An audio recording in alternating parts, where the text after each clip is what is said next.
Hey everyone, today I'm going to be making a card using the Alleyway stamps along with Distress inks to create a watercolor background. So I'm going to be starting with a piece of the Tim Holtz watercolor cardstock, and I'm going to stamp that using the Scene Spots background from the Alleyway stamps. First I'm going to use my powder tool all along the back or the side of my watercolor cardstock just so that I don't get any embossing powder sticking where I don't want it. Alright, so I'm going to put my stamp on my Fiskars stamp press and then cover the whole thing with Versamark ink. You want to get it really good so that there's no spots that don't have ink on them. Alright, I'll go ahead and push that down, and you want to push firmly so that you all of it stamps down. Alright, so I went ahead and put my watercolor piece on just a piece of white computer paper, and I'm covering all my stamp part with Hero Arts white embossing powder. And now I'm just going to heat emboss that so that it's until it's dry and all of the powder melts. Alright, so I'm going to use 3 different colors of Distress stains. I have Tumbled Glass, Faded Jeans, and Chipped Sapphire.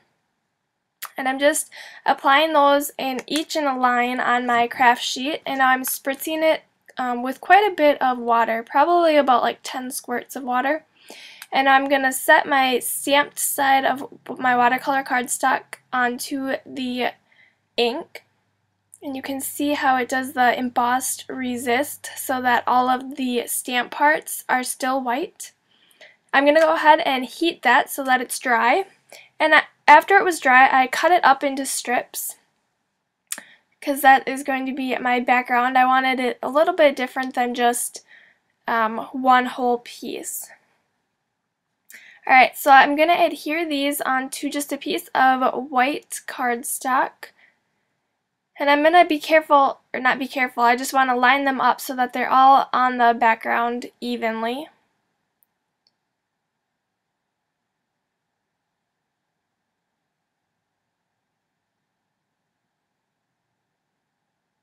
Alright, so that is my background for my card.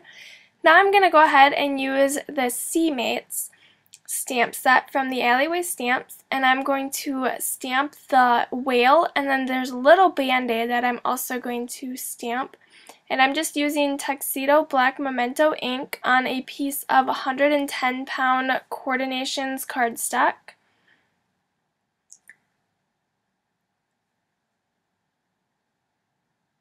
And then I'll go ahead and heat over that with my heat gun just to make sure that all of the ink is dry and it doesn't smear while I'm coloring that with my Copic markers.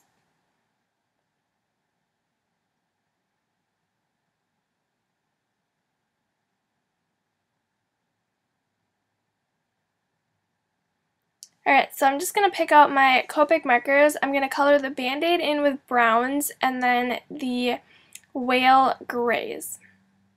So I'm going to start with my lightest gray, which is the C1 Copic marker, and I'm coloring in the entire whale with this marker.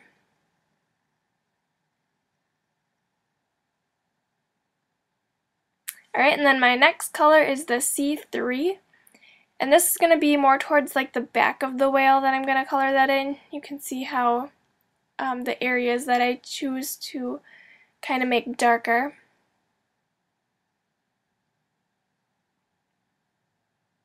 Alright, and I'm going to blend those two colors together just a bit with my C1.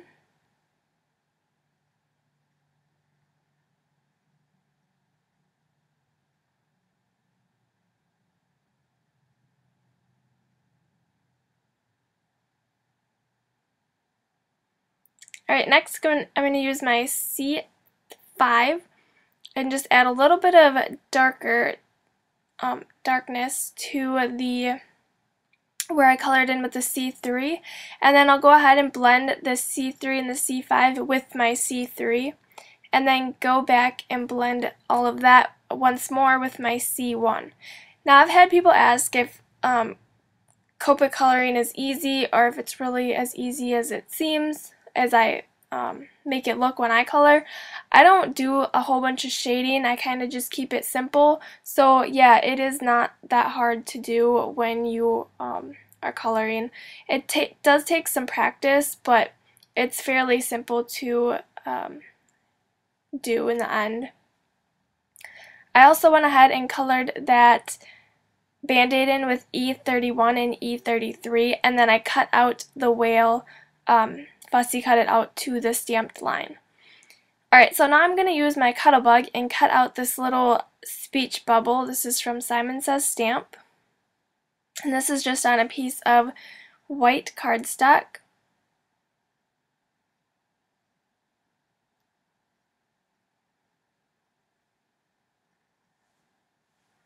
And I'm going to use two different stamp sets for my sentiment that will be in the speech bubble. First, I'm going to create a faux stitch line with a white gel pen on the circle that I cut out from my Spellbinders. This is just with blue cardstock. And then I cut a little bit so that it's flat on one edge to add to the side of my card.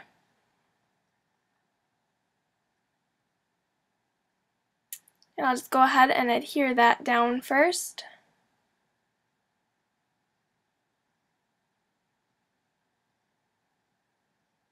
Alright, so now onto my sentiment. I'm going to use the Flower Doodles. It says Get Well on there, but I'm just going to mask off or just not put ink on the well part. And I'm going to ink up just the Get and then stamp that onto my speech bubble.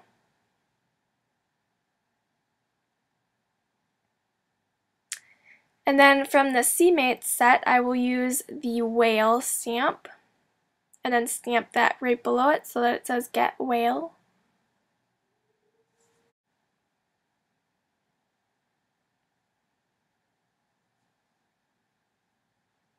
Alright, so now I just have to put those two onto my card.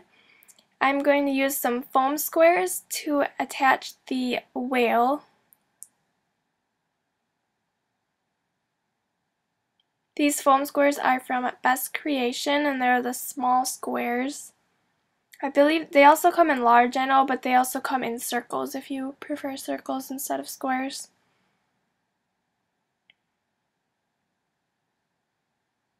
And then I'm just going to use my Zig pen to put some glue on my Band-Aid, and then I'm just going to attach that to the whale's head.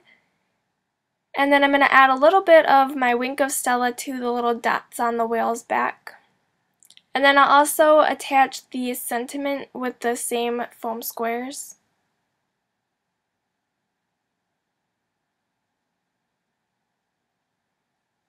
Alright, I also have this wood veneer heart that I'm going to add to my card. I'm going to put a little bit of stickles on it though. So first I want to attach my card front to the card base just because my stickles will be wet and I want that to be my very last step.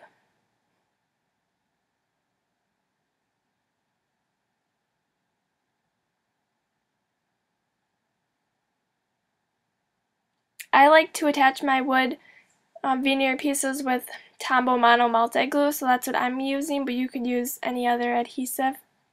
And then I have the Christmas red stickles that I'm going to put all over the heart so that it's nice and sparkly. And that is my finished card for today. Thank you so much for watching. Don't forget to give this video a thumbs up if you enjoyed it, and subscribe to my channel for all of the newest videos. I also linked to 3 videos here if you are interested in them. I will see you next time. Bye!